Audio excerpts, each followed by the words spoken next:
Hey guys, C-Drama Invasion here and welcome to another update video.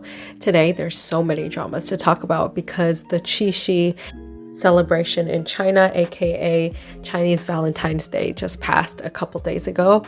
And there's been lots of dramas that release new material such as posters and trailers. But first, as always, let's talk about the dramas and shows that aired. First off is a variety show. This is called Have Fun and it has 10 episodes starring Jackson Wang, Alan Ren, Arthur Chen, Li Ronghao, and Wei Dashun. All are quite popular actors and celebrities. You can find it on YouTube. Not sure if there's English subtitles at the moment, but hopefully if they don't, they'll add it soon. The next drama that aired is Sweet On, which aired on August 16th. It is a Aichi drama, part of their Sweet On series. And First Love Again just wrapped up, so this one aired right after. It stars Xuanyi and Wenjun. It's a love story between a librarian and a dentist.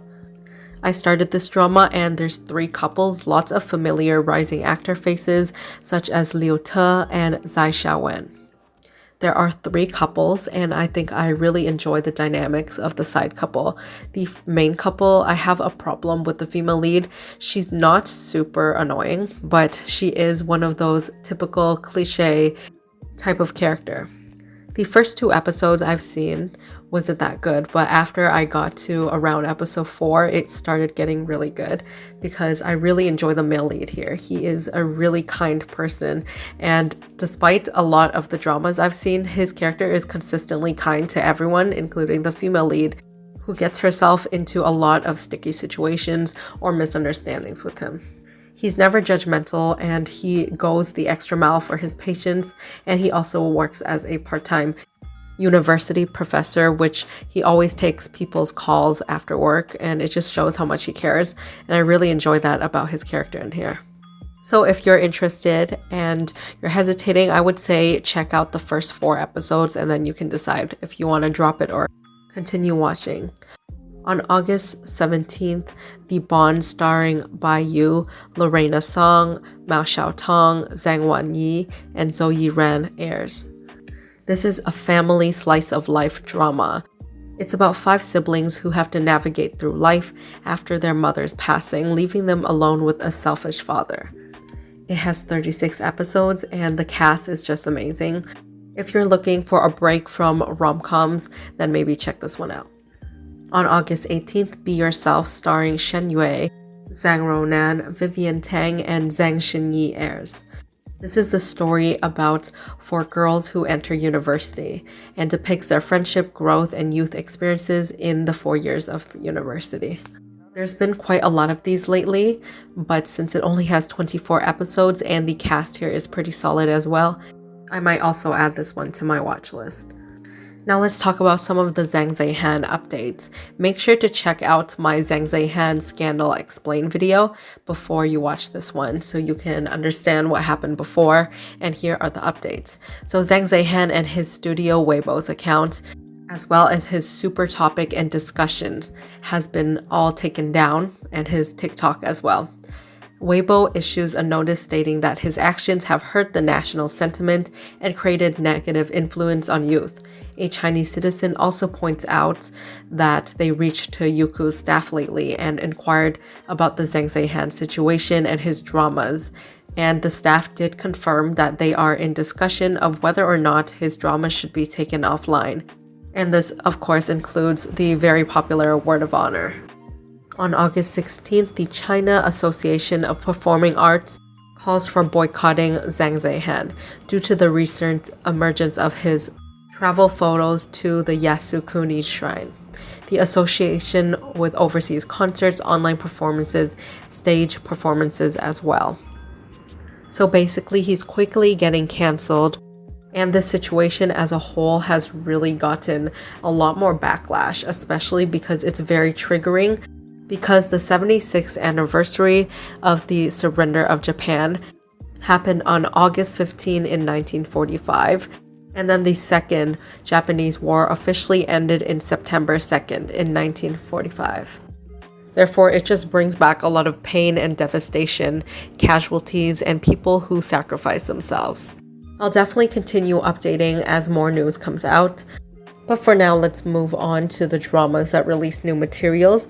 Since there were just so many, I decided to split it up. So in this episode, we'll be talking about the historical dramas, and then in the next episode, we'll talk about the modern dramas that released new materials. The first drama that announced their cast is Youku's 2022 Back from the Brink, a historical romance fantasy. The two leads, Zoye and Neo Ho Minghao, took some photos for Harper Bazaar for the Qixi festival.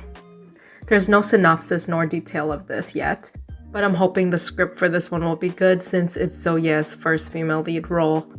And some of my favorite dramas are from the Shansha genre, so hopefully they do this one justice. Another Shansha drama that will come out next year is Zhang Zhe. This stars Esther Yu Shuxin and Wang. This is a romance between a fairy and a demon king. They look so adorable together in all their photos, their photo shoots, and behind the scenes videos. They seem to get along well, and hopefully that would mean that the chemistry will be good for this one. Dilireba and Gongjun's upcoming drama that they're actually currently filming called The Legend of Anla released its first ever official poster. The previous looks of this drama were based off of fan-taken photos, but we finally get one of them together. The Legend of Anla is a revenge historical drama with a strong female lead. She's someone who's trying to get revenge for her family who was framed and beheaded 10 years ago. She's the only remaining survivor, and she ends up going into the palace undercover. Gongjun's character here is the crown prince, and they eventually fall in love.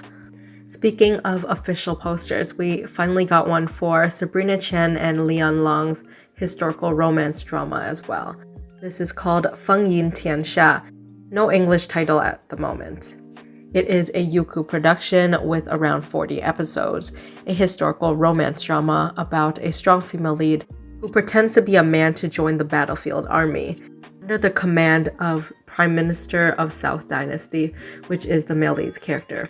Fun fact, this drama was offered to so many A-list actresses, such as Zhang Zhe, Yang Mi, and Zhao Liying before. However, they all decided to turn it down and reject this drama, whether if it was personal conflicts or if it was the production itself, who knows. The Blue Whisper, starring Alan Ren and Dilireba, also released new posters. This is an upcoming romance historical drama with fantasy elements. Dilireba's character is a very powerful demon master, where Alan Ren's character is a shark demon, one of the most unique ones in this world. This is quite an interesting one. I'm happy to find a xianxia or fantasy drama that's less on the immortal side of the story and more focused on the demon side. Usually we see the typical good versus evil, and it's usually people like immortals, gods, but we rarely have a protagonist from the demon side.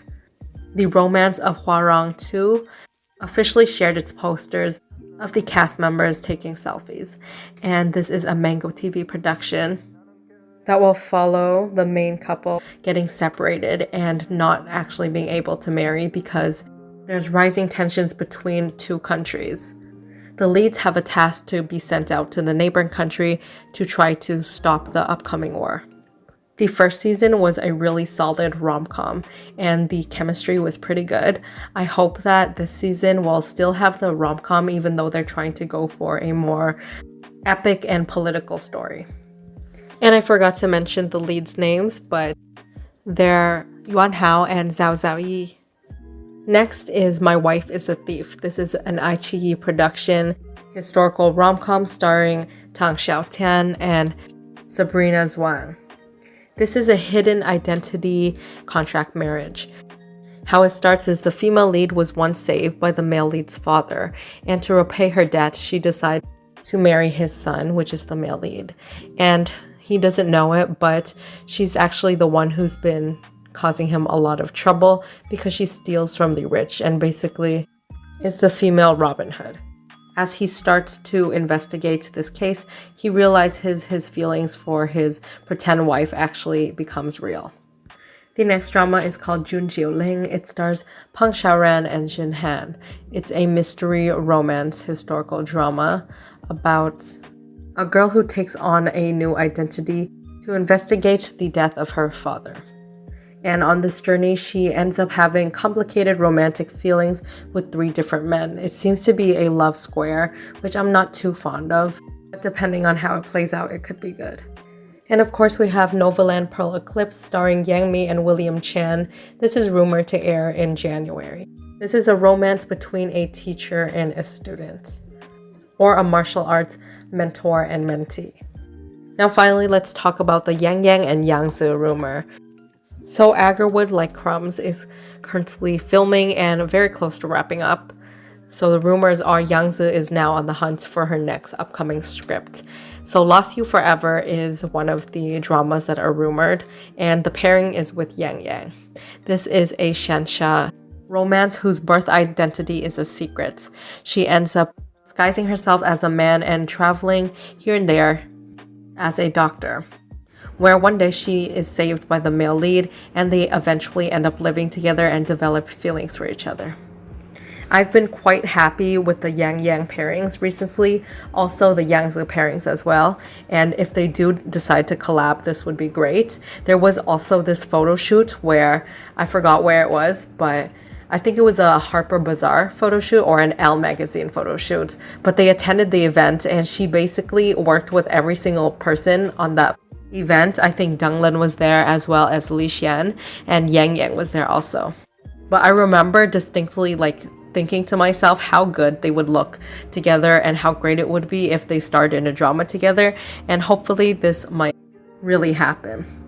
Last but not least, speaking of Yang Yang, the You Are My Glory final episodes that were available to be fast-tracked on Tencent, which includes their wedding, was so popular that they crashed the Tencent video site.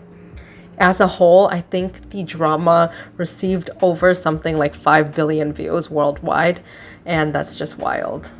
But also look at them, they are stunning together. Also, their photos for their recent Qixi little Disney date trended everywhere, and it's so cute. But anyways, that's it for this video. I know there's been so many dramas, so make sure to look in the description box, scroll all the way down where I'll leave every single name that I mentioned to the dramas. And if you still stuck around and you're all the way here, then drop a comment. Let me see, like a blue heart down in the comments below so I know. Let me know your thoughts on any of these dramas, and I'll see you guys in the next one. Bye.